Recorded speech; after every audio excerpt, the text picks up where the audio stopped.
అది జింకే కాదు. Watch our web series Constable Kanakam streaming now only on ETV Win app. ఇవే ఇవే జీవన తరంగాలు, ఇవే ఇవే జీవన తరంగాలు, జీవన తరంగాలు. పెళ్లి ఫిక్స్ అయింది. ఇదంతా ఎలా చెయ్యాలా అని ఇక పైన చూడాలి. కీర్తి ఫారిన్ కి వెళ్తుంది. ఫారిన్ అంటే ఫ్లైట్ లో వెళ్ళొచ్చు, కార్లో తిరగొచ్చు. ఆ అదృష్టం అంటే తనదే. పెట్టి పుట్టింది. సంవత్సరానికో 2 సంవత్సరాలకో ఇక్కడికొచ్చి ఖర్చు పెట్టి మహారాణిలా మెరిసిపోవచ్చు. అక్కడ బంగారు నగలు వేసుకోరు. పెళ్లికి నేను చేయించుకున్న నగలిస్తాను, వేసుకొని ఇవ్వండి. పెళ్ళయ్యాక తీసుకుంటాను. మీకు ఆ ఖర్చు మిగులుతుంది. ఇప్పటి వరకు నగల గురించి ఆలోచించనే లేదు చూడు. బయట వాళ్ళు ఇలాంటివి ఎలా సర్దుబాటు చేసుకోవాలో వాళ్ళెందుకు ఆలోచిస్తారు చెప్పు. ఎంతైనా ఇంట్లో వాళ్ళు ఇంట్లో వాళ్లే. ఇక చీరలు కూడా ఎక్కువగా కొనకండత్తమ్మా. ఎలాగూ ఫారిన్ వెళ్ళాక అక్కడ చీరలతో పనుండదు. కీర్తి కట్టుకోదు. కాబట్టి మా గృహప్రవేశానికొచ్చిన చీరలున్నాయి, అవి తీసుకొస్తాను. అయితే ఆ ఖర్చు మిగులుతుందన్నమాట. ఆ అబ్బాయికి ఎవరూ లేరని విన్నాను. తనకి మేనమామున్నారు. ఆయన లెక్చరర్ ప్రమోద్ గారని. ఆయన తప్ప ఇంకెవరూ లేరు. అయితే సరే, మీకంత శ్రమ ఉండదు. పెళ్లి సింపుల్గా చెయ్యొచ్చు. చిన్న ఫంక్షన్ హాలు, ఒక 100 మంది జనాలు, బాగా చెయ్యొచ్చు. బ్రహ్మాండంగా ఉంటుంది. అవును కదా. కానీ నా పెళ్లికి డబ్బులు అవసరమై అమ్మ వాలంటరీ రిటైర్మెంట్ తీసుకున్నారు. ఇంకా 10 సంవత్సరాల సర్వీస్ ఉండగానే వదిలేశారు.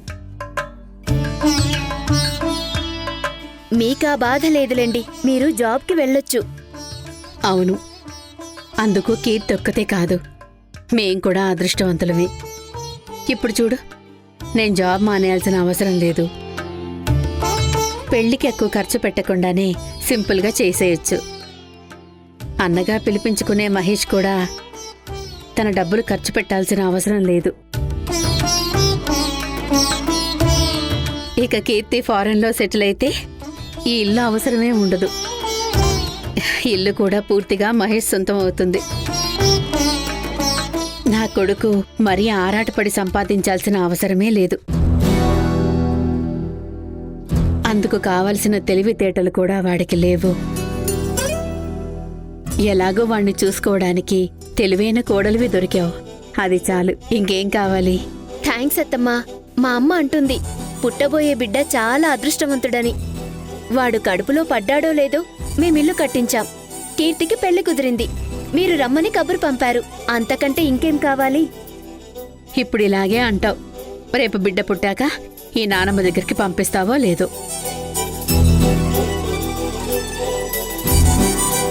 ఏదో సరదా కన్నాన్లే. గృహప్రవేశం టైంలో జరిగింది మనసులో పెట్టుకొని. అలా ఏం కాదు. అయినా మనసులో ఒకటి పెట్టుకొని నీ మీద కుట్రలు చేయడానికి నువ్వేం శత్రువి కాదు. ఈ ఇంటి దీపానివి దీపా, నా కోడలివి. సరేనా? సారీ అత్తమ్మా, మీ మంచి మనసుని నొప్పించాం. గృహప్రవేశం అంటే ఏదో అలా జరిగిపోయింది. కానీ నా కొడుకు బారసాల మీ చేతుల మీదనే జరగాలత్తయ్యా. తప్పకుండా. ఇన్ని రోజులు మా కోడలు అంత కలివిడిగా ఉండదేమో అనుకున్నాను. కానీ నీకు కలుపుగోలుతనం ఎక్కువే. కాకపోతే అది ఎప్పుడు చూపాలో అప్పుడు చూపిస్తావు. అయితే నిన్ను మన అనుకుని ఒకటి అడుగుతున్నాను. అడగండి అత్తమ్మా. డబ్బులంటే మాత్రం కష్టం. అప్పుల్లో కూరుకుపోయి ఉన్నాం. అది కాదు, అమ్మని వాడు వంట మనిషి అన్నాడు. నాకు కోపం వచ్చింది. అమ్మను చిన్నచూపు చూశాడని నేను మీ ఇంటికి రాలేదు. నాతో పాటు దేవిక, కీర్తి కూడా ఉండిపోయారు. నిన్ను బాధ పెట్టాం, క్షమించు. మీరు పెద్దవాళ్ళు, అలా అనొద్దత్తమ్మా. ఏమో, వాడికి చిన్ననాడు ఏ పంతాలు పట్టింపులు ఉండేవే కావు. కానీ పోను పోను పెద్దవాడవుతున్నాడు కదా. అందుకే మేము రాలేదని మనసులో పెట్టుకొని కీర్తి పెళ్లికి రాకపోతే పెళ్లే కళ్ళ తప్పుతుంది. నేనందరి ముందు చిన్నబోయి ఉండాలి. ఏదో జరిగింది జరిగిపోయింది. కొట్టినా తిట్టినా కొడుకు కొడుకే. వాడు రాకపోతే నేను పెళ్లి చేసినట్టే ఉండదు. నువ్వే వాడికి చెప్పాలి. మీరంతగా చెప్పాలా అత్తమ్మా? తప్పకుండా వస్తాను. ఆయన్ని కూడా తీసుకొస్తాను. నేనే తప్పు చేశానేమో అనిపిస్తుంది. మిమ్మల్ని గృహప్రవేశానికి రాకుండా చేసింది మీ కొడుకే. నేను మొండిగా ఆయన వెంట పడుంటే వచ్చేవాళ్లేమో అనిపిస్తుంది. నేనే ఆయన్ని ఫోర్స్ చేయలేదు. ఆయనుండగా నేనే వచ్చి పిలిస్తే ఏం బావుంటుంది చెప్పు?